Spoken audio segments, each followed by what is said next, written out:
Building కట్టాలి, engineers ఎవరన్నా ఉంటే రండి. ఏ ఆగండి. Pakistan engineer, America engineer, India engineer.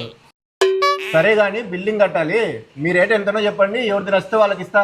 Sir నేను 9 లక్షలు తీసుకుంటా సార్. 9 లక్షలు ఎందుకయ్యా? 3 లక్షలేమో నాకు, 3 లక్షలేమో పనిచేసే వాళ్ళకి, 3 లక్షలేమో మెటీరియల్ కి. ఇప్పుడు అమెరికా ఇంజనీర్ నువ్వు చెప్పు. సార్ నేనైతే 12 లక్షలు తీసుకున్నాను. 12 లక్షలు ఎందుకమ్మా? 4 లక్షలు మెటీరియల్ కి, 4 లక్షలు పనిచేసే వాళ్ళకి, 4 లక్షలు నాకు సార్. సరే కొద్దిసేపు బాబు. ఇండియా ఇంజనీర్ నువ్వు చెప్పు, ఎంత తీసుకుంటావు? సార్ నేనైతే 27 లక్షలు తీసుకుంటాను సార్. పాకిస్తాన్ వాడేమో 9 లక్షలు చెప్పాడు, అమెరికా వాడేమో 12 లక్షలు చెప్పాడు. నీకు 27 లక్షలు ఎందుకు ఇవ్వాలయ్యా? 9 లక్షలేమో మీకు, సరే సరే, మిగతావి ఇంకో 9 లక్షలు నాకు. మరి 9 లక్షల్లో బిల్డింగ్ కట్టగలవా? మిగతా 9 లక్షలు ఆ పాకిస్తాన్ వాడు ఎలాగూ బిల్డింగ్ కట్టేస్తా అన్నాడు కదా సార్, ఆ 9 లక్షలకి వాడి కాంట్రాక్ట్ ఇచ్చేస్తా. సూపర్.